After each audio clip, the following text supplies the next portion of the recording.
El recuerdo no llegaba como una niebla suave, sino como el chasquido seco de un pestillo al cerrarse. Un sonido metálico y definitivo que resonaba en la quietud de su taller ginebrino 2 años después. Manuel Varela sostenía una delgada lámina de plata bajo la llama azul pálido de su soplete, observando cómo el metal se rendía al calor, su superficie brillante ondulando como agua bajo la luna, antes de ceder a la forma que sus herramientas le imponían.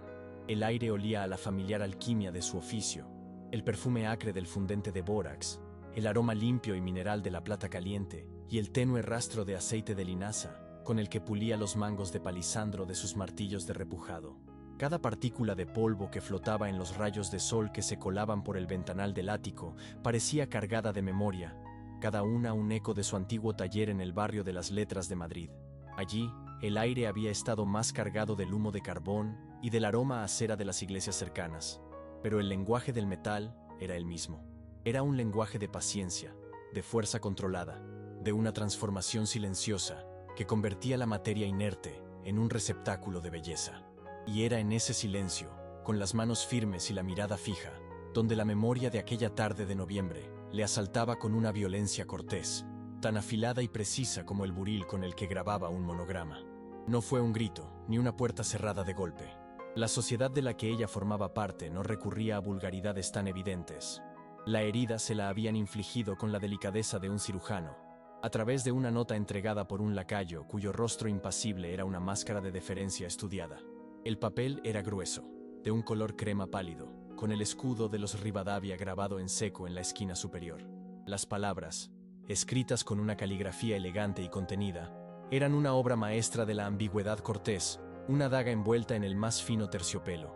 Agradecían su tiempo, elogiaban su notable artesanía y lamentaban que las circunstancias imprevistas hicieran imposible continuar con el encargo. No había mención de Clara, ni de sus visitas cada vez más frecuentes a su taller, ni de las conversaciones en voz baja sobre el arte y la forma que se habían convertido en el eje sobre el que giraba su existencia. La nota era un muro de papel, tan infranqueable como los muros de piedra del palacio del marqués. Aquel trozo de cartulina había redefinido su mundo, demostrándole que el valor de un hombre, el trabajo de sus manos y la integridad de su carácter podían ser invalidados por la ausencia de un apellido. Y mientras el soplete siseaba, transformando la plata bajo su mano, Manuel comprendió, con una claridad que quemaba como el ácido, que el tiempo no había curado nada en absoluto, solo había afilado el borde del recuerdo. La nota había sido solo el preludio, la advertencia formal antes del verdadero golpe.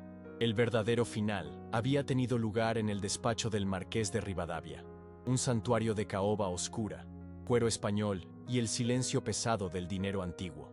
Manuel recordaba el frío del mármol del vestíbulo bajo las suelas de sus botas, un frío que parecía treparle por las piernas y alojarse en su pecho.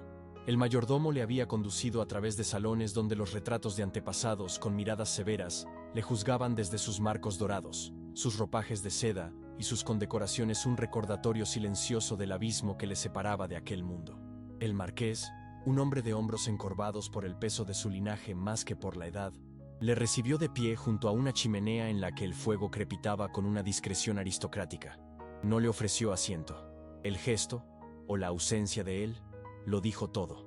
Hablaron de su trabajo, de la comisión de un juego de cubiertos de plata que había sido la excusa inicial para el contacto. Pero el aire estaba cargado de lo no dicho, de la presencia invisible de Clara que llenaba cada pausa. El marqués elogió su habilidad con una condescendencia que era más insultante que cualquier crítica. Hablaba de su talento como se hablaría del de un caballo de carreras de buena estampa, algo admirable, digno de ser poseído, pero en última instancia, una criatura de otra especie. La conversación fue breve, una danza de eufemismos en la que palabras como honor, deber y reputación fueron esgrimidas como armas. No hubo una acusación directa, ninguna mención a un afecto impropio. No era necesario. El mensaje estaba implícito en cada inflexión cortés, en la forma en que el marqués evitaba su mirada, fijándola en un punto por encima de su hombro, como si se dirigiera no a un hombre, sino a una desafortunada complicación que debía ser resuelta. Manuel permaneció en silencio, su dignidad la única armadura que poseía. No suplicó ni argumentó. Sabía que sus palabras serían inútiles contra la lógica férrea de la clase. El final llegó con una frase pulida y letal. Señor Varela, su talento es innegable, pero hay mundos que no deben tocarse, por el bien de todos. Y con esas palabras, el marqués tiró del cordón de una campanilla de servicio, una señal sutil y definitiva de que la audiencia había terminado. El sonido de la puerta del despacho cerrándose a su espalda no fue fuerte, fue un clic suave y amortiguado. El sonido de un universo entero sellándose para él. Si te cautivan las historias donde el amor debe sobrevivir a la clase, el silencio y las elecciones imposibles, suscríbete ahora para seguir este viaje hasta su final, silencioso e inolvidable. Mientras el lacayo le acompañaba de vuelta al mundo de las calles empedradas y el olor a castañas asadas, la imagen que ardía en la mente de Manuel no era la del marqués, sino la de su hija, Clara. Recordaba la primera vez que había entrado en su taller, no con la arrogancia de una patrona, sino con la curiosidad de una conocedora. El frufrú de sus faldas de seda sobre el suelo de madera polvoriento había sido un sonido extraño en aquel espacio dedicado al metal y al fuego.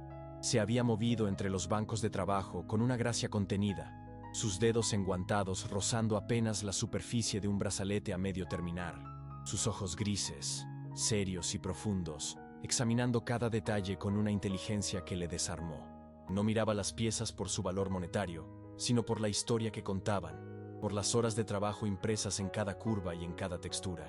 Había una quietud en ella, una melancolía elegante que contrastaba con la vivacidad de su mente. Hablaba del arte con una pasión que rara vez se permitía traslucir en los salones de la alta sociedad, un anhelo por la belleza auténtica, por la creación honesta, que él reconoció como un eco de su propia alma.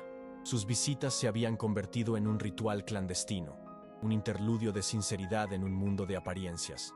Le hablaba de los libros que leía, de la música que le conmovía en el teatro real, y él le hablaba del carácter de la plata, de cómo había que escuchar al metal para saber hasta dónde podía doblegarse antes de romperse.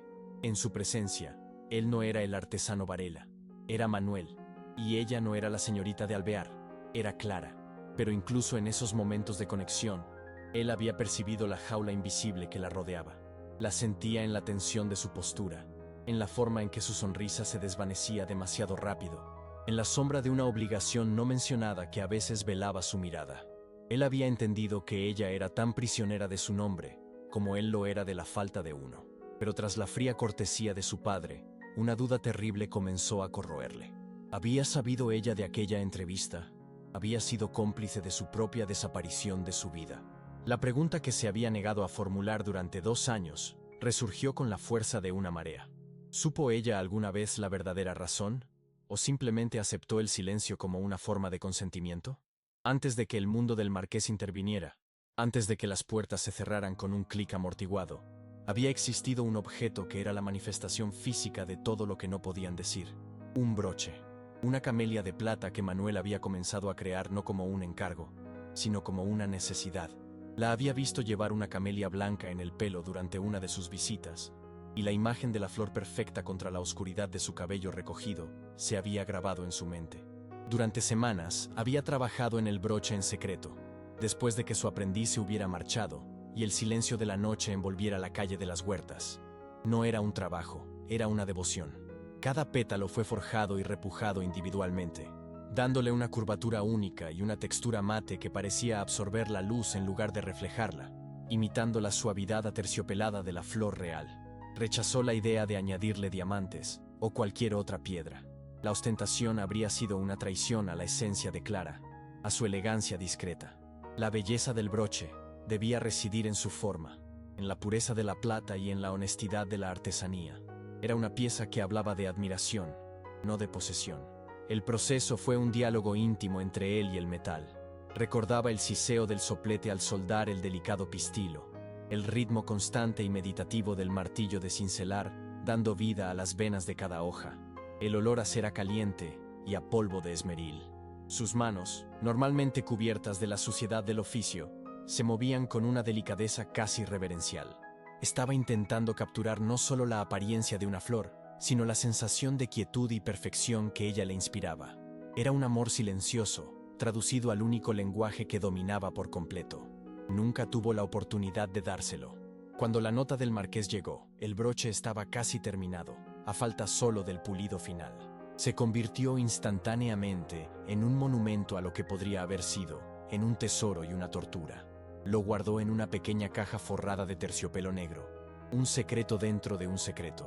Y ahora, en la quietud de su nuevo taller en Ginebra, la camelia de plata yacía en su caja, no como un recuerdo, sino como una promesa incumplida que le exigía una respuesta. La decisión de abandonar Madrid no había sido un acto de cobardía, sino el sacrificio más difícil de su vida. Tras la entrevista con el marqués, Manuel había comprendido la verdadera naturaleza de la amenaza. No era una simple desaprobación social.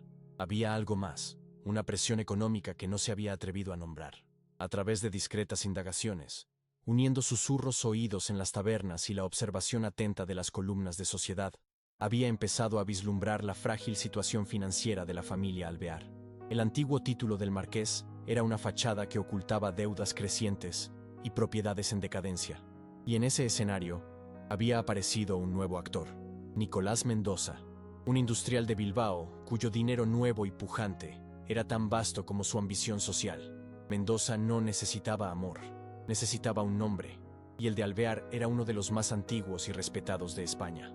La conexión entre Clara y un simple artesano, por muy talentoso que fuera, representaba una mancha, un riesgo para la transacción que iba a salvar a su familia. Manuel se dio cuenta de que su mera presencia en la vida de Clara era un peligro para ella. Si se quedaba, si luchaba, solo conseguiría que los rumores circularan, que el impropio afecto se convirtiera en un escándalo.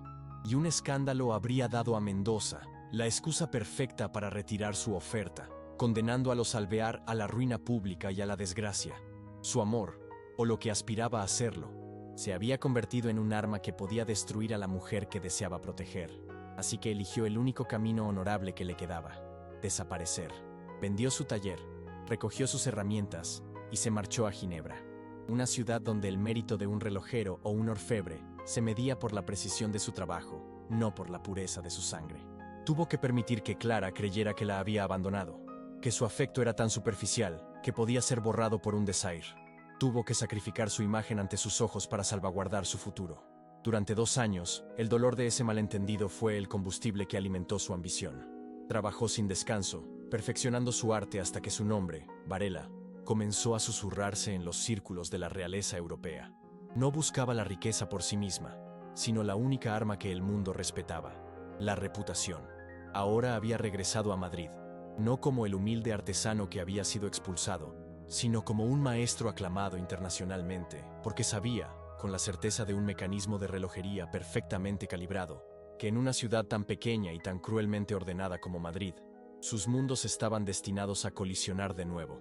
El regreso a Madrid no se sentía como un triunfo, sino como la reapertura de una herida que había intentado cauterizar con la distancia y el trabajo incesante. Ginebra había sido un exilio autoimpuesto, un purgatorio de precisión y disciplina donde cada lima, cada buril, cada minúsculo engranaje de un reloj de bolsillo era una penitencia y una oración. Allí, en la pulcra y ordenada neutralidad de Suiza, había reconstruido su vida ladrillo a ladrillo, no con la argamasa del olvido, sino con el cemento de una ambición fría y afilada. Su pasado, sin embargo, no era un fantasma nebuloso. Era la base sobre la que se había edificado. Manuel recordaba su niñez en un pueblo de Castilla la Vieja, un lugar donde el tiempo se medía por el tañido de las campanas de la iglesia y el ciclo de las cosechas. El mundo olía a tierra seca en verano y a leña de encina quemándose en invierno. Su padre, un herrero cuyo rostro parecía tallado en la misma roca que las montañas circundantes, le había enseñado el primer lenguaje del metal. No era el lenguaje refinado de la plata y el oro, sino el del hierro bruto, un diálogo de fuego, sudor y fuerza. Recordaba el calor sofocante de la fragua, el siseo del metal al sumergirse en el agua, el ritmo atronador del martillo contra el yunque que era el latido del corazón de su infancia. Su padre le enseñó que la dignidad no residía en la cuna, sino en la honestidad de un trabajo bien hecho. Un hombre es lo que sus manos pueden crear, le decía, sus propias manos un mapa de cicatrices y callos que contaban la historia de una vida de esfuerzo. Pero Manuel anhelaba una forma de creación más sutil. Mientras su padre forjaba rejas y herraduras, él tallaba pequeñas figuras en trozos de madera o dibujaba diseños intrincados en el polvo del suelo del taller. Vio la belleza no solo en la fuerza, sino en la precisión. Fue el relojero del pueblo, un anciano miope con dedos de cirujano, quien le abrió las puertas a ese nuevo universo, enseñándole la paciencia necesaria para ensamblar un mecanismo diminuto, la reverencia por la perfección que exigía el oficio. Aquel aprendizaje fue su verdadera educación, una que le inculcó un respeto casi religioso por el orden, la disciplina y la búsqueda de una belleza que no gritara, sino que susurrara. Fue esa búsqueda la que finalmente le arrancó de las raíces de su tierra, empujándole hacia el bullicio y la promesa de Madrid, creyendo ingenuamente que en la gran ciudad el valor de un hombre se mediría, al fin, únicamente por la maestría de su obra. Madrid le recibió con una indiferencia ruidosa, un torbellino de coches de caballos, tranvías chirriantes y el murmullo constante de una multitud que parecía siempre en movimiento. El aire era una mezcla densa del humo de las chimeneas, el olor a café de los locales que nunca cerraban y el perfume de las damas que paseaban por la carrera de San Jerónimo. Encontrar su lugar en aquel laberinto fue un acto de fe y de una tenacidad silenciosa. Con los escasos ahorros de años de trabajo, alquiló un pequeño local en el barrio de las Letras, un espacio oscuro y húmedo que olía a moho y a vidas pasadas. Durante meses, sus días fueron una sinfonía de martillazos y el chirrido de la madera al ser cortada, mientras transformaba aquel rincón olvidado en su santuario. Él mismo construyó sus bancos de trabajo con madera de nogal, puliendo la superficie hasta que quedó suave como la seda bajo sus manos.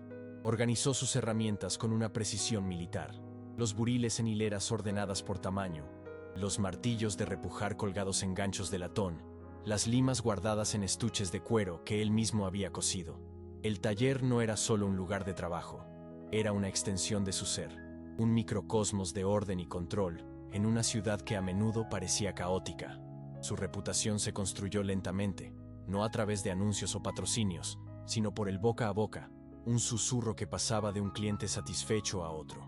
Empezó reparando relojes de bolsillo para comerciantes y funcionarios, devolviendo la vida a mecanismos que otros habían dado por perdidos. Luego vinieron pequeños encargos, un par de gemelos de plata, el grabado de un monograma en una pitillera, la restauración de un candelabro familiar. Cada pieza que salía de su taller era una embajadora silenciosa de su habilidad. No buscaba la riqueza, sino la independencia, la capacidad de vivir de su arte sin deberle nada a nadie. Se enorgullecía de su honestidad, de sus precios justos y de la calidad intransigente de su trabajo. En aquel mundo que había creado, él era el único soberano, el único juez. Y fue precisamente cuando empezaba a sentir una modesta seguridad, una sensación de pertenencia ganada a pulso, cuando el nombre que cambiaría el curso de su vida fue pronunciado por primera vez en la quietud de su taller, no como una promesa, sino como el presagio de una tormenta que se avecinaba. La campana de la puerta sonó un martes por la tarde, un tintineo delicado que se perdió en el sonido rítmico de su martillo de cincelar.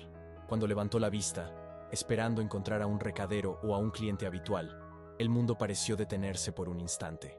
La figura que se recortaba en el umbral no pertenecía a su universo de polvo de metal y olor a ácido. Era Clara de Alvear. La reconoció al instante por los grabados de las revistas de sociedad, pero la realidad era infinitamente más compleja y subyugante. La luz de la tarde que entraba por el escaparate se enredaba en los mechones oscuros de su pelo recogido bajo un sombrero discreto pero inconfundiblemente caro, y sus ojos grises, de una seriedad casi melancólica, lo observaban todo con una intensidad que no era curiosidad, sino análisis. El frufrú de su falda de lana oscura sobre el suelo de madera fue el único sonido durante un largo momento. Él se limpió instintivamente las manos en su mandil de cuero, consciente de la mancha de fundente en su mejilla, de la distancia insalvable que representaba su ropa de trabajo frente a la elegancia contenida de la suya. Esperaba la condescendencia habitual de la aristocracia, esa amabilidad distante que servía para recordar a cada uno su lugar. Pero ella no habló de inmediato.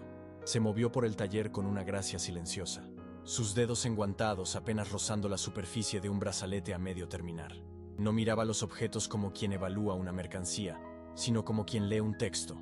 Fue ella quien rompió el silencio, y su voz era exactamente como la había imaginado. Suave, controlada, pero con un matiz de calidez que le sorprendió. «Señor Varela», dijo, y el uso de su apellido sonó a respeto, no a formalidad distante. «Mi padre, el marqués de Rivadavia, me ha encargado consultar con usted sobre un nuevo juego de plata para la casa. He visto su trabajo en casa de la duquesa de Osuna. Es honesto. La palabra le desarmó. No dijo bello ni lujoso. Dijo honesto. En ese único adjetivo, reconoció a un alma gemela, a alguien que entendía que el verdadero valor de un objeto no residía en su material, sino en la verdad del artesano impresa en él.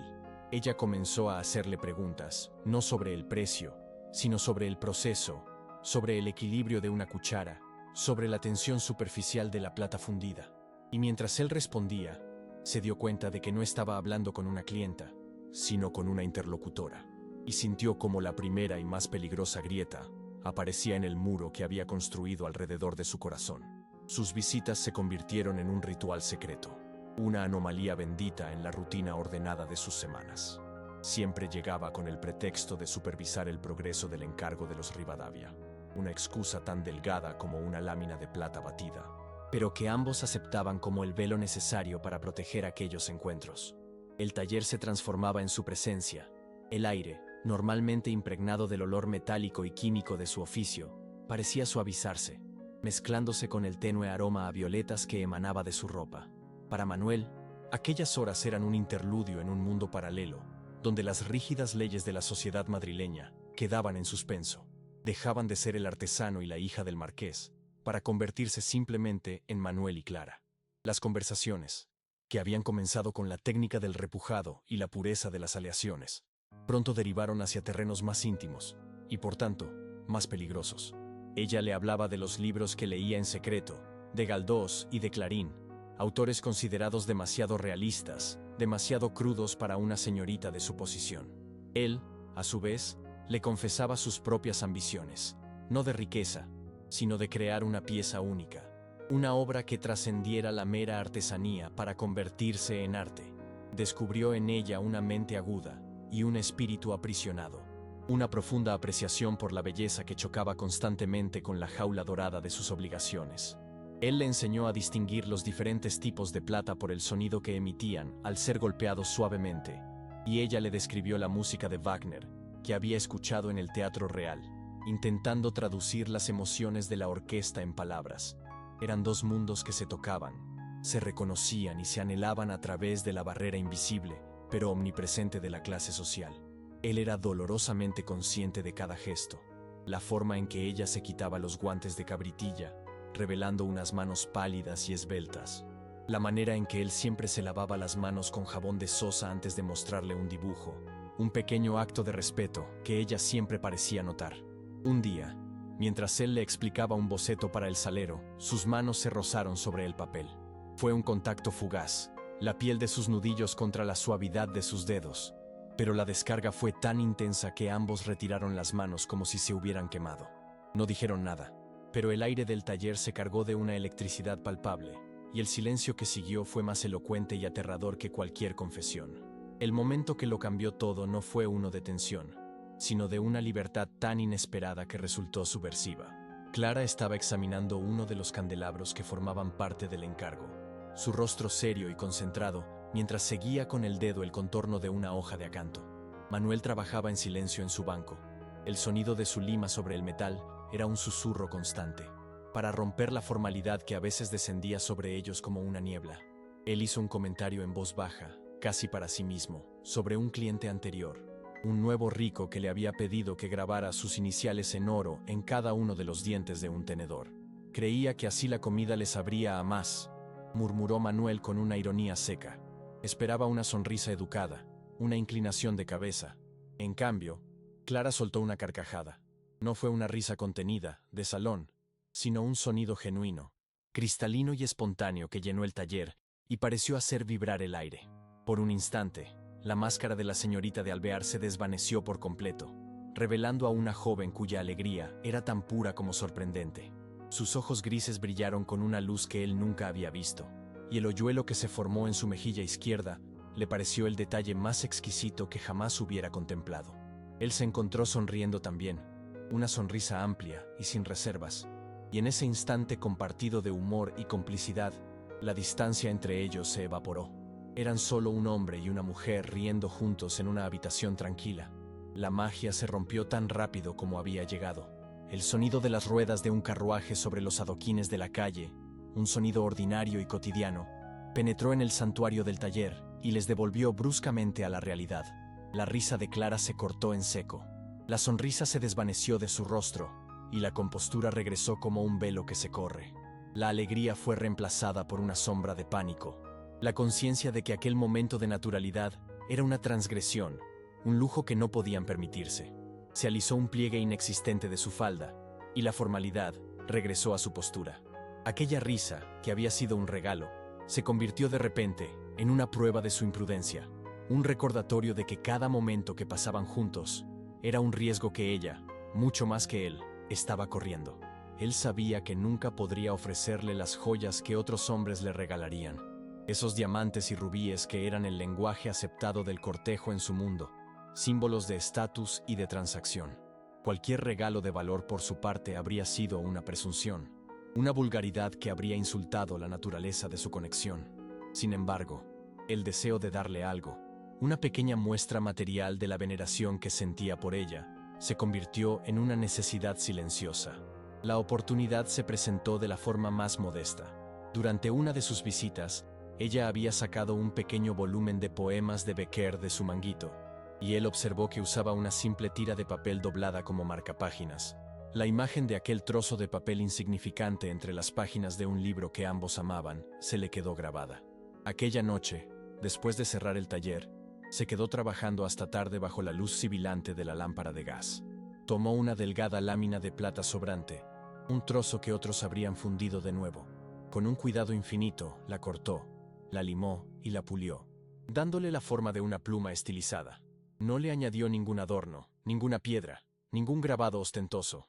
Su única belleza residía en la pureza de su forma, en la delicadeza de las líneas que había cincelado para imitar las barbas de una pluma real, y en el brillo satinado y suave que solo horas de pulido manual podían lograr. Era un objeto humilde, casi monástico, pero cada milímetro de su superficie contenía horas de su atención y de su pensamiento. La próxima vez que ella vino, él esperó hasta el final de la visita, con el corazón martilleándole en el pecho con más fuerza que su martillo de repujar. Se lo entregó con torpeza, la pequeña pluma de plata envuelta en un trozo de gamuza. «Es solo un trozo de metal sobrante», dijo, su voz más ronca de lo normal, «para que no estropee las páginas de sus libros». Clara desenvolvió el pequeño objeto y lo sostuvo en la palma de su mano enguantada. No dijo gracias, ni exclamó sobre su belleza. Simplemente lo miró durante un largo rato, y luego levantó sus ojos hacia él. En su mirada había una comprensión tan profunda, tan abrumadora, que a Manuel le faltó el aire. Ella entendió que no era un regalo, era una confesión, y la forma en que sus dedos se cerraron lentamente sobre la pluma de plata fue su única y silenciosa respuesta. El mundo exterior, con sus reglas y sus crueles cálculos, no tardó en infiltrarse en la atmósfera protegida de su taller. Manuel comenzó a oír susurros, fragmentos de conversaciones captados en el café donde tomaba su almuerzo o entre los proveedores que le traían los metales. El nombre de la familia de Alvear se mencionaba con una mezcla de respeto por su linaje y una compasión apenas disimulada por su delicada situación financiera. Se hablaba de deudas, de hipotecas sobre sus fincas en Andalucía, de la necesidad de una inyección de capital para mantener las apariencias que su estatus exigía. Y junto a esos rumores, apareció otro nombre, pronunciado con la fuerza y el peso del acero y el carbón: Nicolás Mendoza, un industrial de Vizcaya, un hombre cuya fortuna era tan nueva como inmensa, y cuya ambición, decían, era aún mayor. Mendoza no tenía el abolengo, pero tenía el dinero para comprarlo, y el nombre de Alvear era uno de los más antiguos y puros de toda España. Manuel unió las piezas del rompecabezas con una creciente sensación de pavor. Comprendió que Clara no era solo la hija de un marqués. Era el activo más valioso de su familia, la clave de su supervivencia. Su matrimonio no sería una cuestión de afecto, sino una fusión de empresas, un tratado para salvar una dinastía a cambio de legitimar otra. De repente, las visitas de Clara al taller adquirieron una nueva y terrible dimensión. Ya no eran solo momentos de conexión robados al tiempo, eran un acto de rebelión increíblemente peligroso por parte de ella. Cada hora que pasaba en su compañía, cada conversación compartida, era un riesgo que podía poner en peligro el frágil acuerdo que mantenía a flote a su familia. El amor, o el sentimiento que se le parecía y que crecía entre ellos, dejó de ser una fuente de esperanza para convertirse en una amenaza. Él, con sus manos callosas y su apellido común, no era un rival para Mendoza, era un obstáculo, una complicación que, si se hacía pública, podría provocar la ruina de todos los que ella amaba. La siguiente vez que Clara cruzó el umbral de su taller, con su sonrisa tranquila y sus ojos serios, Manuel no pudo evitar ver detrás de ella la sombra de un futuro ya escrito, un espectro que convertía la dulzura de su presencia en el presagio de un sacrificio inevitable. Llegó un día en que el peso de lo no dicho se hizo tan denso que parecía absorber el propio aire del taller. Llovía afuera, una lluvia fina y persistente de otoño que cubría los cristales del escaparate con un velo gris y amortiguaba los sonidos de la ciudad, creando una intimidad forzada y melancólica.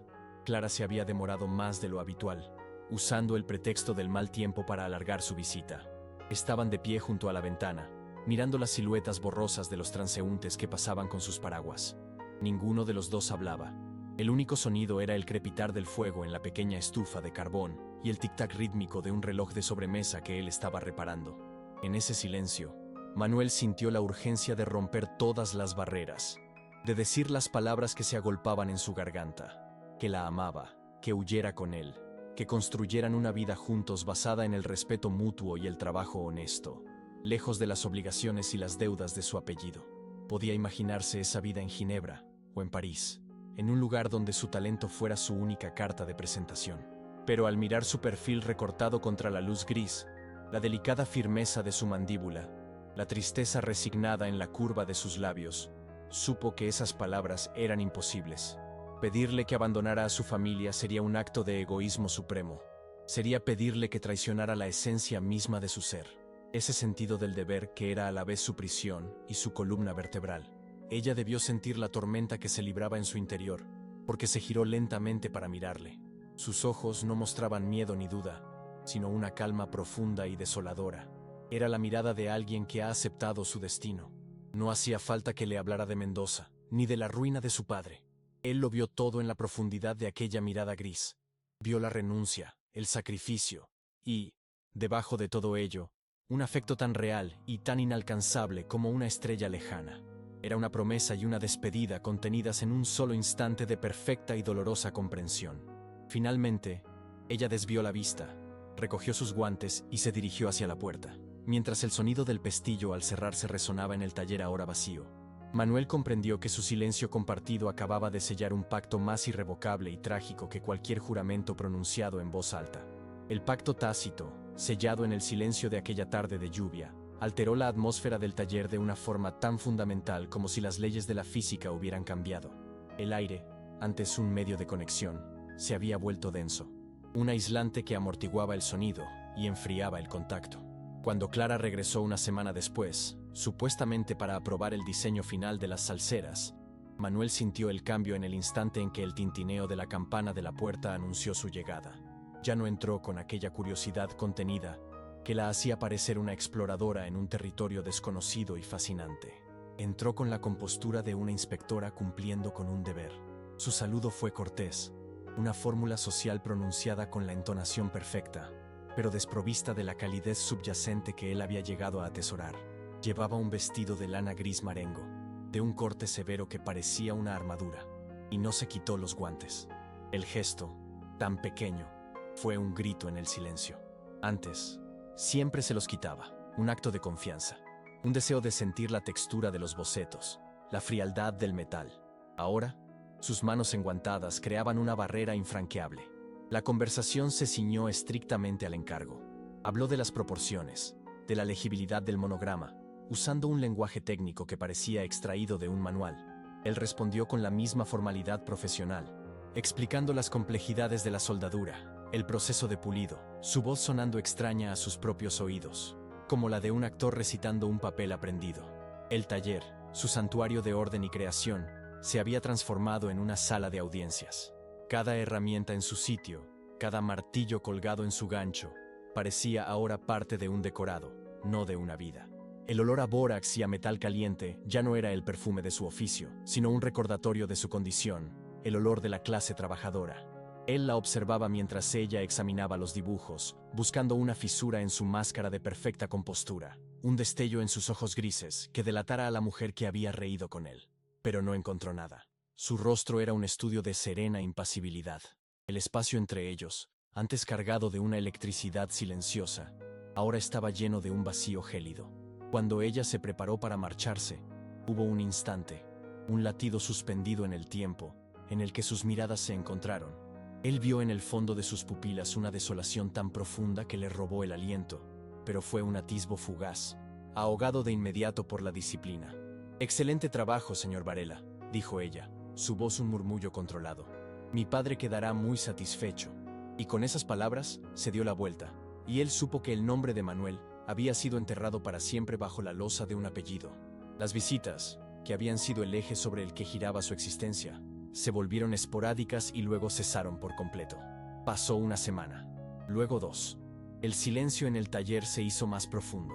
Ya no era una quietud productiva, sino el silencio de la ausencia. Manuel se encontraba a menudo deteniendo su trabajo, con el martillo en el aire, escuchando, esperando en vano el tintineo de la campana de la puerta. La rutina que antes le había proporcionado consuelo y un sentido de propósito se convirtió en un mecanismo vacío, una serie de movimientos realizados por inercia. El metal bajo sus manos se sentía inerte, desprovisto de la promesa de belleza que antes le inspiraba. Su trabajo en los cubiertos de los Rivadavia continuó con una precisión impecable, pero la alegría de la creación se había extinguido, reemplazada por la amarga ironía de estar forjando los instrumentos para los banquetes de un mundo que le había cerrado sus puertas. Comenzó a buscar su nombre en los periódicos, una actividad que antes le habría parecido una intrusión presuntuosa. En la sección de Ecos de Sociedad, del ABC, encontraba menciones breves y formales.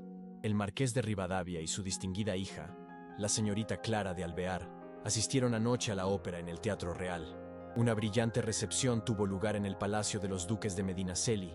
Entre los asistentes se contaba la señorita de Alvear, que lucía un elegante vestido de muselina blanca. Cada frase era una puntada que la cosía más firmemente al tapiz de su clase, alejándola de él. Una tarde, leyó una nota más extensa. Describía una velada benéfica en el Ateneo, y mencionaba que la señorita de Alvear había sido vista en animada conversación con don Nicolás Mendoza, el prominente industrial vizcaíno. El periódico elogiaba la unión del antiguo prestigio de Castilla con el vigoroso empuje del norte. Manuel dobló el periódico con una lentitud deliberada, el papel crujiendo como hojas secas. La frase no era una noticia, era un veredicto. La imagen de ella, sonriendo y conversando con aquel hombre, se superpuso a la del recuerdo de su risa en el taller, y el contraste fue una herida física, un dolor sordo en el centro de su pecho. Comprendió que ya no solo estaban separados por el silencio, sino por el ruido calculado de la maquinaria social, una maquinaria que ahora trabajaba activamente para borrar cualquier rastro de su existencia de la vida de ella. Si encuentras valor en esta historia de dignidad y silencio, por favor, dale a me gusta a este vídeo. Nos ayuda a compartir estas vidas olvidadas. La comunicación que recibió no fue una carta personal, sino una nota oficial del secretario del marqués. El papel era grueso y llevaba el escudo de la familia grabado en seco. Con una caligrafía impersonal y eficiente, se le informaba de que el juego de plata estaba casi completo y que el marqués de Rivadavia deseaba realizar una inspección final en su residencia del barrio de Salamanca. Se le indicaba una fecha y una hora, y se le pedía que acudiera por la entrada de servicio. Cada palabra era una lección de distancia, una reafirmación de su lugar. Ya no era el artista consultado, sino el proveedor convocado. El día de la cita, Manuel se vistió con su mejor traje, un atuendo oscuro y sobrio que, sin embargo, se sentía inadecuado, como un disfraz. El viaje en tranvía desde el barrio de las Letras hasta el de Salamanca fue como cruzar una frontera invisible hacia un país extranjero. Las calles se ensanchaban, los edificios se volvían más grandiosos y el aire parecía más limpio, menos cargado del olor a carbón y a humanidad. El Palacio de los Rivadavia era una fortaleza de piedra y silencio. Un lacayo de Librea le condujo a través de un laberinto de pasillos fríos y salones vastos, donde los muebles estaban cubiertos con sábanas blancas como fantasmas. Le hicieron esperar en una pequeña antesala, una habitación sin adornos destinada a comerciantes y personal. El tiempo se estiró. Cada tic-tac del reloj de pared era un golpe de martillo contra su orgullo. Finalmente, fue conducido al gran salón. El marqués estaba allí, junto a Nicolás Mendoza. Clara estaba presente, pero al otro lado de la estancia, cerca de su madre, formando un grupo tan impenetrable como una formación militar. El marqués inspeccionó las piezas de plata que un sirviente había dispuesto sobre una mesa de caoba. Las levantó, las sopesó, su rostro una máscara de evaluación fría. Mendoza observaba con una sonrisa apenas perceptible, la sonrisa de un hombre que examina una propiedad que está a punto de adquirir. Manuel permaneció de pie, en silencio, sintiendo el peso de todas las miradas, las explícitas y las evitadas. Sus ojos se encontraron con los de Clara por una fracción de segundo. En su mirada no había reconocimiento, ni siquiera tristeza, solo un vacío aterrador, la mirada de una extraña. El marqués asintió. «Es un trabajo aceptable», dijo, la palabra aceptable tan afilada como un cuchillo. «Mi secretario se encargará del pago final». No hubo un apretón de manos, ni una palabra de agradecimiento personal. Fue despedido con un gesto de la cabeza, una señal para el lacayo. Mientras se marchaba, oyó la voz de Mendoza, resonando en el salón con la confianza del dinero. «Una buena inversión, marqués. Sólida, como todo lo que perdura». Y Manuel comprendió que nunca habían estado hablando de la plata. La conclusión del encargo dejó un vacío que el trabajo no podía llenar. Los días en el taller se volvieron largos y monótonos, una repetición de tareas que habían perdido su significado. El sonido del martillo, el siseo del soplete, todo parecía un eco de un tiempo en que su oficio había sido un puente hacia otro ser humano, no solo un medio de subsistencia. Fue en esas horas de soledad, cuando la noche envolvía la calle de las Huertas en un silencio espeso, que comenzó a trabajar en la camelia de plata. No era un proyecto, era un exorcismo. La idea había nacido de un recuerdo, la imagen de ella con una camelia blanca prendida en su cabello oscuro, la perfección de la flor natural, un contraste sublime con la complejidad de su mirada. Quería capturar no solo la forma, sino la esencia de ese momento, la tranquila perfección que ella encarnaba. El proceso se convirtió en un ritual secreto, una devoción clandestina. Usó la plata más pura que tenía, fundiéndola y laminándola él mismo hasta obtener el grosor exacto de un pétalo. Cada uno de los pétalos fue forjado y repujado a mano, dándole una curvatura única, una vida propia. Rechazó la facilidad de un acabado brillante. En su lugar, dedicó días a crear una textura mate, casi lechosa, que absorbía la luz, imitando la suavidad del terciopelo. Trabajaba con una concentración febril, sus manos moviéndose con una delicadeza que reservaba para los mecanismos más intrincados de un reloj. El taller, iluminado por una única lámpara de gas, se convertía en una celda monástica donde él era el único fiel de un culto privado. El olor del metal caliente se mezclaba con el de la cera de abejas que usaba para fijar las piezas mientras trabajaba en los detalles. Era un diálogo mudo con un fantasma. Estaba grabando en la plata todo lo que no había podido decir: su admiración, su respeto, el anhelo de un mundo donde el valor de un hombre no se midiera por su linaje. Cuando finalmente soldó la última pieza, el delicado pistilo en el corazón de la flor, y la sostuvo en la palma de su mano, sintió una mezcla de triunfo y desolación. Había creado una cosa perfecta, un fragmento de belleza inmortal, pero en el silencio de su taller, la camelia de plata no era una ofrenda, sino un epitafio, un monumento a un amor que solo podía existir en la clandestinidad de la memoria y el metal. La certeza de que su afecto era una imposibilidad social se solidificó no a través de un evento dramático, sino de una serie de observaciones silenciosas que se acumularon como capas de polvo, volviendo opaco lo que una vez fue transparente. Un domingo por la tarde, buscando un respiro del aire viciado del taller, Manuel se unió a la multitud que paseaba por el Paseo del Prado. Era el gran teatro de la sociedad madrileña, un desfile de carruajes, sombreros elegantes y miradas evaluadoras. Se mantuvo en el borde, un espectador en un mundo al que no pertenecía, y entonces la vio. Clara caminaba del brazo de su madre, la marquesa, una mujer de una rigidez patricia que parecía tallada en mármol. Iban acompañadas de otras dos jóvenes de su círculo. Clara llevaba un vestido de color lavanda pálido y un sombrero adornado con cintas de seda. Se reía de algo que una de sus compañeras había dicho, pero era una risa que Manuel no reconoció. Era el tipo de risa que había aprendido a identificar en los salones de sus clientes más adinerados. Una melodía controlada, social, que nunca llegaba a los ojos. Sus movimientos eran gráciles, pero carecían de la espontaneidad que él había vislumbrado. Era una perfecta señorita de alvear, desempeñando su papel con una maestría impecable.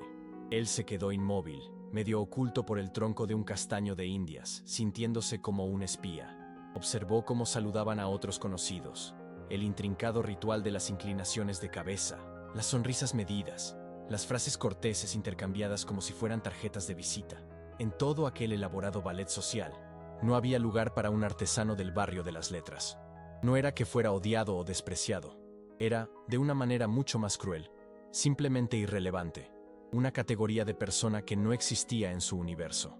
Comprendió entonces que la barrera entre ellos no era una muralla que pudiera ser derribada con fuerza o pasión. Era una membrana invisible, tejida con miles de hilos de costumbre, deber y expectativa. Para ella, reconocerle en público no habría sido un acto de rebeldía, sino un error de gramática social, un solecismo que la habría marcado a ella, no a él. Mientras el grupo se alejaba, el vestido lavanda de Clara se convirtió en una mancha de color que se desvanecía en la distancia, y Manuel sintió un frío que no tenía nada que ver con la brisa de la tarde, la certeza helada de que su amor no era imposible porque fuera prohibido, sino porque, en el lenguaje de su mundo, ni siquiera podía ser formulado. La presencia de Nicolás Mendoza en la ciudad se hizo cada vez más palpable, no como la de un hombre, sino como la de una fuerza industrial. Manuel leía su nombre en las secciones económicas de los periódicos, asociado a la expansión del ferrocarril, a la modernización de las minas de carbón en Asturias, a la fundación de nuevos bancos. Mendoza representaba el futuro, un futuro de acero, vapor y capital, un mundo pragmático y brutalmente eficiente que tenía poco tiempo para las sutilezas del arte o la herencia. A través de fragmentos de conversaciones oídas en el café, Manuel construyó un retrato de su rival. No era el aristócrata ocioso de las novelas, era un hombre de trabajo, de una ambición implacable, que se había hecho a sí mismo desde unos orígenes modestos en Vizcaya. En otro contexto, Manuel podría haber sentido una punzada de admiración por él, pero en este, Mendoza era el arquitecto de su desesperanza. Entendió que el industrial no buscaba a Clara por amor, ni siquiera por deseo. La buscaba por la misma razón por la que adquiría una nueva patente o una línea de ferrocarril. Era una adquisición estratégica. El apellido Alvear era la única mercancía que su inmensa fortuna no podía comprar directamente. Era un sello de legitimidad, la pátina del tiempo y la tradición que blanquearía el origen de su dinero y le abriría las puertas de los círculos de poder a los que aspiraba. Clara no era el premio, era el contrato. Esta comprensión despojó a la situación de cualquier vestigio de romance o drama personal. No era una lucha de dos hombres por el corazón de una mujer. Era una transacción económica en la que él, Manuel Varela, era una externalidad insignificante, una variable que ya había sido eliminada de la ecuación por su falta de capital. Su habilidad, su paciencia, su capacidad para crear belleza de la nada, todo aquello en lo que había basado su identidad y su orgullo, se sentía ahora como un conjunto de virtudes arcaicas, tan inútiles como un reloj de sol en una era de cronómetros de precisión. Se sentía como un artesano medieval enfrentado a la primera fábrica, un calígrafo ante la imprenta. El mundo estaba cambiando, y en la nueva lógica del poder, el valor de sus manos no podía competir con el peso del oro de Mendoza. Una mañana de martes, al abrir el periódico, vio la noticia en una columna discreta pero prominente.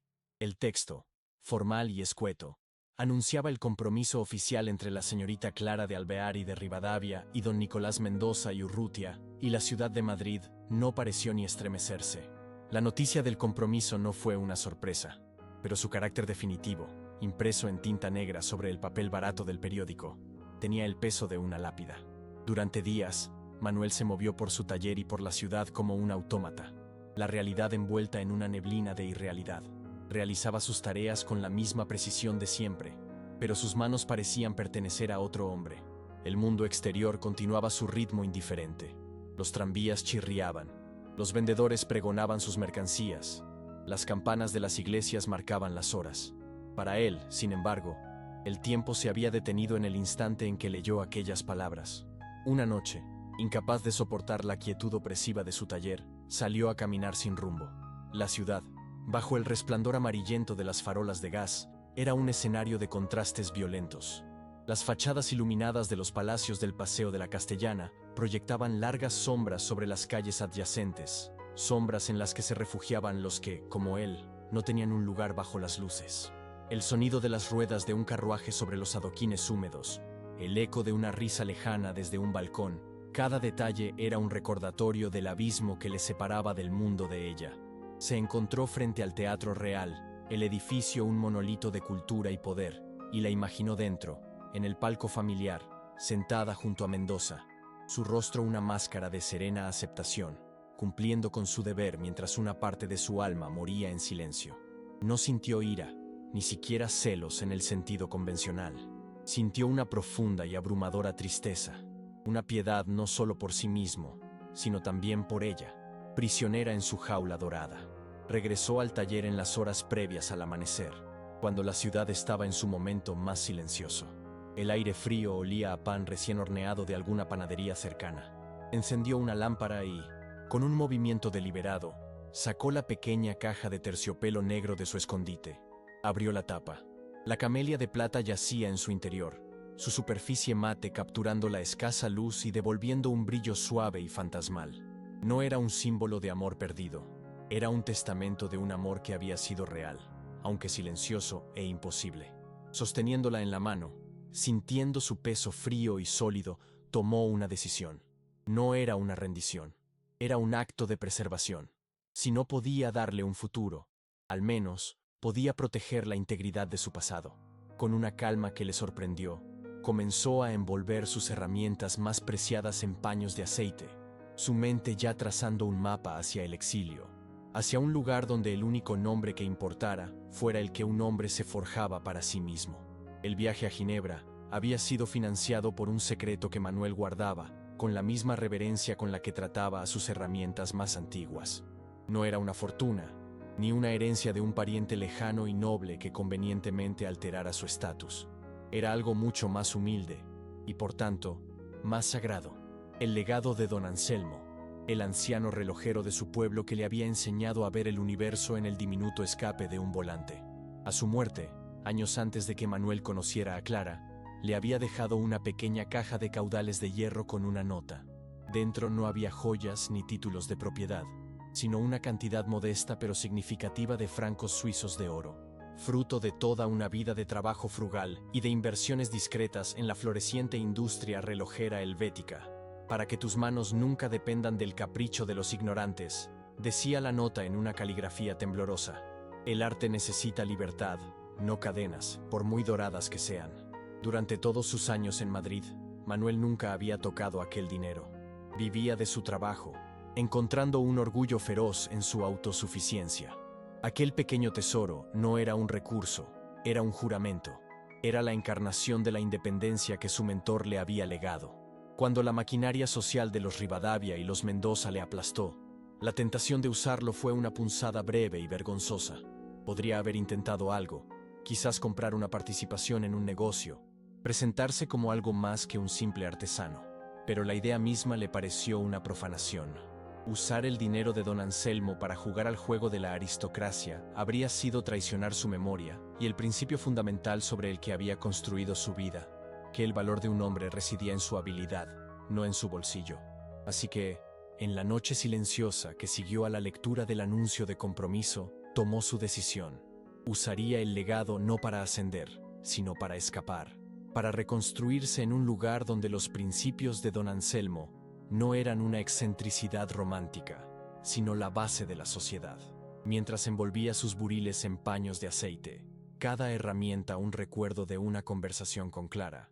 El peso de los francos suizos en su mente no era el de la riqueza, sino el de la responsabilidad. Le permitirían establecerse, sí, pero lo más importante era que le permitirían seguir siendo él mismo, un hombre cuyas manos eran su único y verdadero patrimonio, incluso si eso significaba que esas manos nunca volverían a rozar las de ella. La decisión de no revelar su modesta independencia económica no fue un acto de falsa humildad, sino de un orgullo tan profundo y arraigado como el roble viejo. En el laberinto de espejos de la sociedad madrileña, aquel dinero no le habría convertido en un igual, le habría transformado en una curiosidad tolerable, en el artesano con posibles, una categoría quizás un escalón por encima del simple trabajador, pero a un universo de distancia de ser un hombre. Se imaginaba la escena con una claridad que le provocaba un escalofrío, la condescendencia del marqués suavizada por un matiz de interés calculador, La evaluación fría de Mendoza, sopesando si su pequeña fortuna representaba una amenaza o simplemente una molestia que podía ser comprada y neutralizada. Y Clara, ¿cómo le habría mirado ella? Con alivio, con una compasión teñida de la conveniencia de que el obstáculo se hubiera vuelto marginalmente más aceptable. La idea era insoportable. El amor, o el sentimiento silencioso que se le parecía, se habría contaminado instantáneamente, convertido en otra transacción en un mundo que solo entendía el lenguaje de las cifras. Su conexión con ella, forjada en conversaciones susurradas sobre la honestidad del arte y la belleza de la forma, se habría devaluado, convertida en una cuestión de dotes y balances. Se negaba a permitir que el afecto puro que sentía por ella fuera sometido a una tasación. Don Anselmo le había dado las herramientas para ser libre, no para comprar un asiento mejor en la misma prisión. Recordaba el olor del taller de su mentor, una mezcla de aceite de relojero, latón viejo y el tabaco de pipa que fumaba en sus pausas. Recordaba sus manos, nudosas por la artritis, pero de una firmeza asombrosa al manejar unas pinzas diminutas. El dinero es un buen siervo, Manuel, pero un amo terrible, le había dicho una vez, mientras le enseñaba a pulir un pivote hasta que reflejara la luz como un diamante.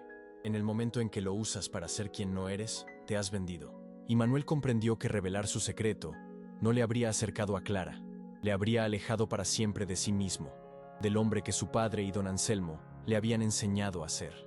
Prefirió el exilio con su integridad intacta que la tolerancia comprada a un precio que le habría dejado en la bancarrota moral. Ginebra le recibió con un aire frío y limpio que parecía restregar la suciedad y la ambigüedad de Madrid de sus pulmones. La ciudad era un mecanismo de relojería a gran escala, precisa, ordenada, indiferente a los dramas de la sangre y el apellido. El sonido de sus calles no era el murmullo caótico de los cafés y las tertulias, sino el tic-tac constante de una industria basada en la paciencia y la perfección. Encontró un pequeño taller en el casco antiguo, con vistas al lago Le Mans, cuya superficie gris y serena se convirtió en el espejo de su disciplina. Allí, se sumergió en su trabajo con la devoción de un monje. No buscaba la venganza. La venganza era un concepto ruidoso y pasional, una emoción que pertenecía al mundo que había dejado atrás. Lo que buscaba era algo mucho más difícil y silencioso: la soberanía. Quería forjar un nombre, Varela, que no necesitara el prefijo de don ni el sufijo de una finca para ser respetado. Quería que su firma en la esfera de un reloj o en el reverso de una joya fuera un sello de excelencia tan incontestable como el escudo de un duque. Su ambición no era acumular una fortuna que rivalizara con la de Mendoza, era alcanzar un nivel de maestría que hiciera irrelevante el dinero de Mendoza. Pasaba 16 horas al día en su banco de trabajo, el olor a metal y a laca llenando el aire, la lupa de relojero atornillada a su ojo hasta que el mundo se reducía a puentes, rubíes y espirales más finas que un cabello. Cada pieza que completaba era una declaración de independencia, un paso más lejos del fantasma del artesano, al que se despedía con una inclinación de cabeza. No se permitía pensar en Clara, o, más bien, canalizaba su recuerdo en la búsqueda de una perfección casi dolorosa. La curva de un asa, el pulido de una superficie, la tensión exacta de un muelle.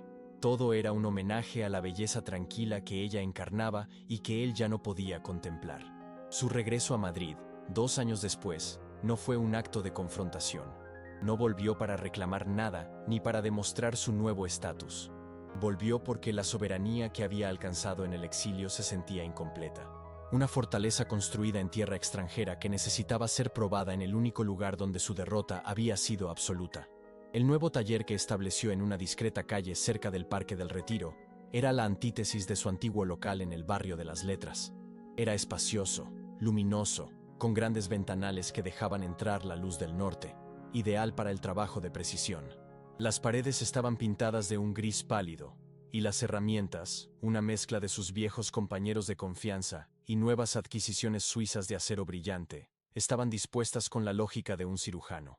No había desorden, no había polvo. Era el espacio de un hombre que había dominado no solo su oficio, sino también a sí mismo. Sin embargo, desde este santuario de orden, observaba el mundo que había reingresado y sentía el peso del coste moral de sus decisiones. A veces, al caminar hacia su casa, pasaba por delante del palacio de los Rivadavia. La fachada de piedra, con sus balcones de hierro forjado, Parecía mirarle con la misma indiferencia arrogante de siempre. Se imaginaba a Clara dentro, viviendo la vida para la que había sido vendida. Una existencia de cenas formales, visitas de compromiso y una lenta y elegante asfixia del espíritu. Y en esos momentos, la tentación, una serpiente fría y sutil, se deslizaba en su mente. Con su nueva reputación y los contactos que había hecho en Suiza, podría haber causado problemas. Un susurro en el oído correcto del embajador suizo sobre la inestable situación financiera del marqués. Una palabra a un banquero ginebrino sobre los riesgos de asociarse con la nueva empresa de Mendoza. Podría haber arrojado una pequeña piedra en el estanque y observar las ondas. Podría haber usado el conocimiento y la influencia, las armas de su mundo, para perturbar el suyo. Pero cada vez que el pensamiento surgía, sentía una profunda repulsión. Hacerlo habría sido profanar su propio sacrificio. Habría significado que su dolor le había empequeñecido, convirtiéndole en un hombre resentido que jugaba con las mismas cartas marcadas que aquellos que le habían despreciado. Se dio cuenta de que su verdadero poder no residía en su capacidad para influir en su mundo, sino en su inquebrantable decisión de no hacerlo, mantenerse al margen, preservar la pureza de su oficio y de su código moral. Era su única y verdadera victoria. Cruzar esa línea no le haría más grande, le reduciría a su tamaño, y eso era un precio que se negaba a pagar. La imagen de su padre se le aparecía a menudo en la quietud de su nuevo taller, una presencia sólida y silenciosa en medio del brillo de la plata y el acero pulido. No era un recuerdo nostálgico, sino un ancla moral, un punto de referencia inmutable. Recordaba una tarde de verano en Castilla, el aire espeso por el calor y el olor a polvo y paja seca. Él era un niño, observando desde la sombra de la puerta de la fragua. Había llegado el administrador del terrateniente local, un hombrecillo con un traje demasiado apretado y una actitud de importancia prestada. Le ofrecía a su padre un encargo muy lucrativo: modificar las balanzas que usaban para pesar el grano de los arrendatarios, para que siempre marcaran un poco menos. El administrador lo presentó no como un engaño, sino como un ajuste comercial, un pequeño secreto entre hombres prácticos. Manuel recordaba el silencio que siguió, un silencio solo roto por el crepitar de las brasas en el hogar. Su padre, cubierto de sudor y hollín, no levantó la voz ni hizo un gesto de indignación. Simplemente miró al hombre a los ojos y dijo, con una calma que era más poderosa que cualquier grito: «Mis martillos forjan hierro, señor, no forjan mentiras». El administrador se marchó farfullando amenazas veladas sobre perder el patrocinio del terrateniente. Esa noche, comieron un poco menos, pero el pan, pensó Manuel muchos años después, tenía el sabor de la dignidad. Esa memoria era el fundamento de su decisión actual. El legado de su padre no era la fragua ni los martillos, sino aquel principio inquebrantable: un hombre es lo que sus manos pueden crear. Pero la lección implícita, la que formaba el alma de esa afirmación, era que la creación debía ser honesta. Usar su conocimiento o su nueva posición para manipular el destino de los Rivadavia habría sido el equivalente a amañar aquellas balanzas. Habría sido usar su habilidad para fabricar una injusticia, convirtiéndose en el mismo tipo de hombre que despreciaba. Su verdadera herencia, la que ni el dinero de Mendoza ni el título del marqués podían comprar o empañar, era ese código. El dinero de don Anselmo le había dado la libertad de movimiento, pero el recuerdo de su padre le daba la libertad de ser un hombre íntegro, y comprendió con una claridad absoluta que el mayor acto de amor que podía ofrecerle a Clara no era luchar por ella, sino negarse a convertirse en un monstruo para recuperarla.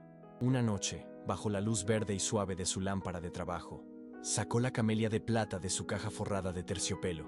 En los 2 años que había pasado en Ginebra, la había mantenido guardada, un fragmento de un pasado demasiado doloroso para ser contemplado.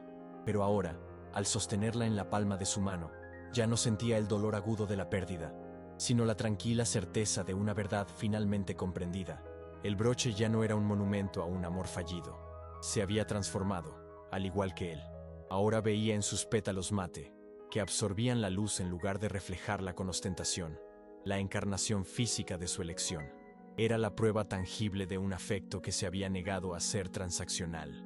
Su belleza no residía en el valor del material, sino en las horas de devoción silenciosa, en la honestidad de la artesanía, en la intención pura que había guiado sus manos.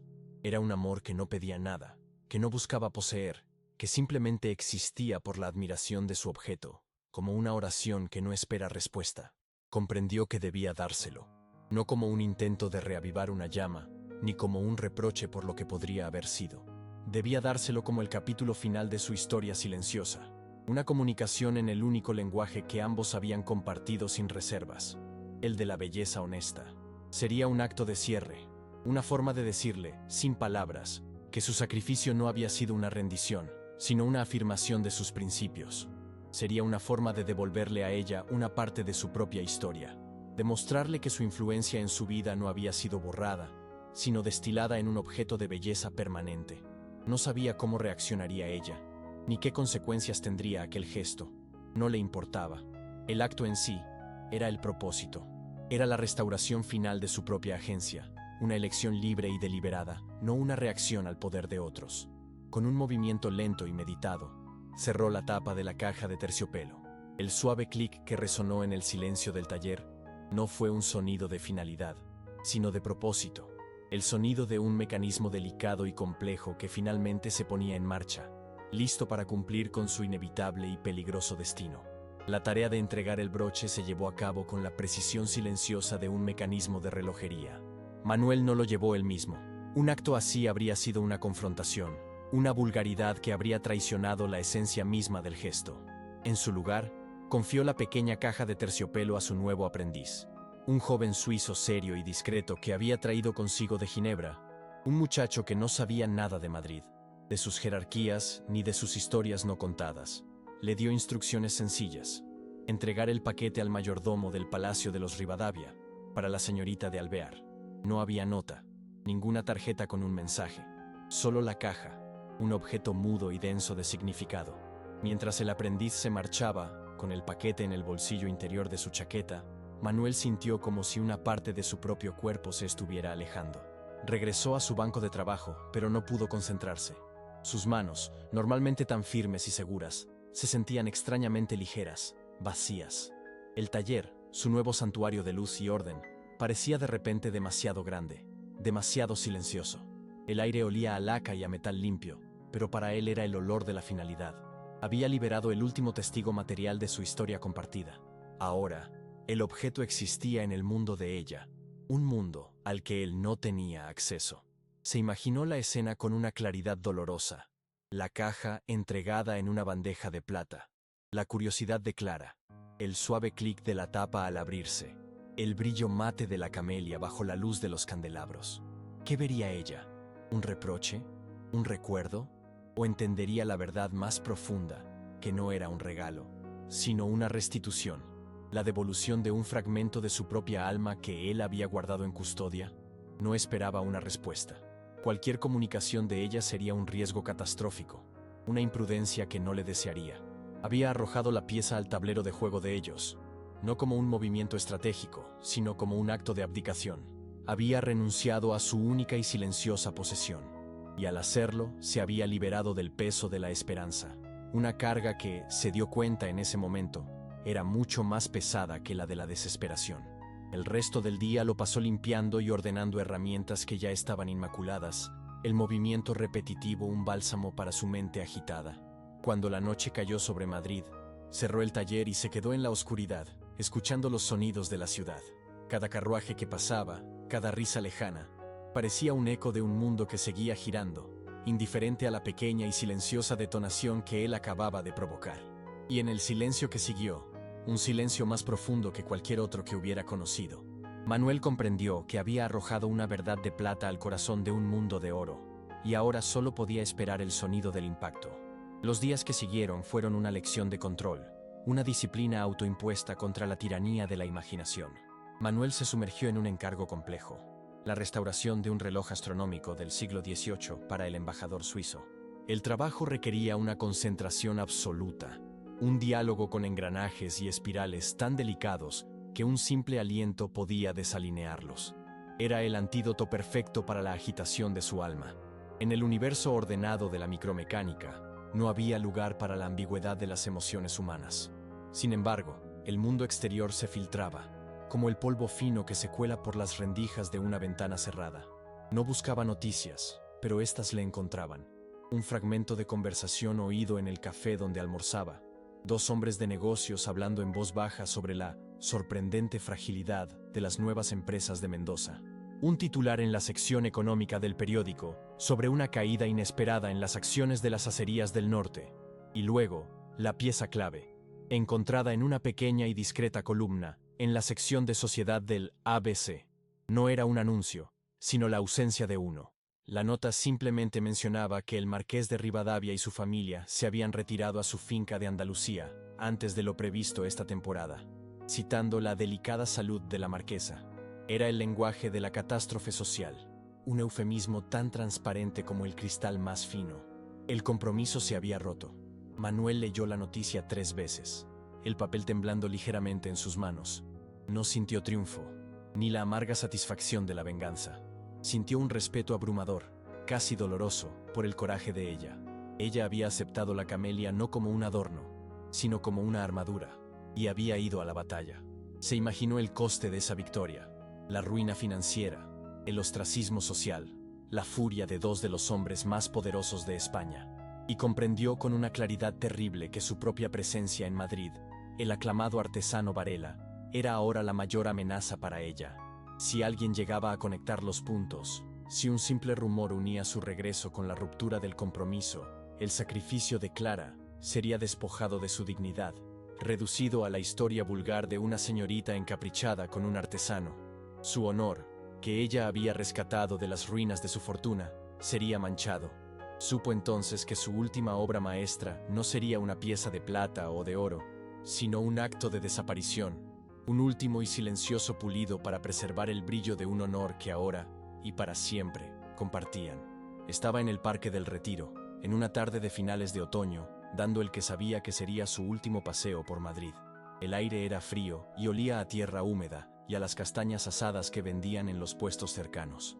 La luz dorada y baja del sol se filtraba a través de las ramas desnudas de los árboles, dibujando patrones intrincados en el suelo cubierto de hojas secas. Estaba haciendo los arreglos para volver a Ginebra, esta vez para siempre.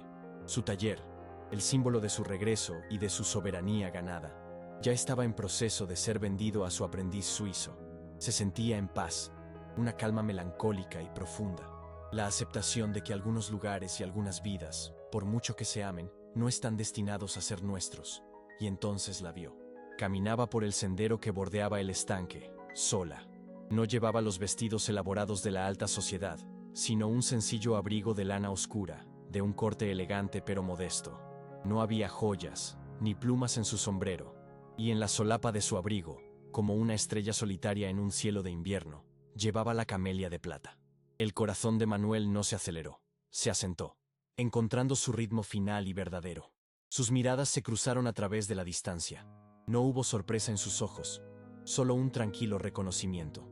Se acercó a ella y comenzaron a caminar juntos, en silencio al principio. El único sonido era el crujido de las hojas bajo sus pies. No hablaron del compromiso roto, ni de su inminente partida. Hablaron del tiempo, de la belleza de la luz de otoño sobre el agua, de la extraña quietud del parque en un día laborable. Era una conversación de naderías, pero bajo la superficie. Cada palabra era un reconocimiento de todo lo que no se podía decir. Su amor no se había consumado en una unión, sino que se había perfeccionado en el respeto mutuo por sus elecciones. Él no le había pedido que lo sacrificara todo. Simplemente le había recordado quién era, y ella había tenido el valor de actuar en consecuencia. Cuando llegaron a una bifurcación en el camino, se detuvieron. Él la miró, y por primera vez vio en sus ojos grises no la resignación, sino la serenidad de una libertad ganada a un coste terrible.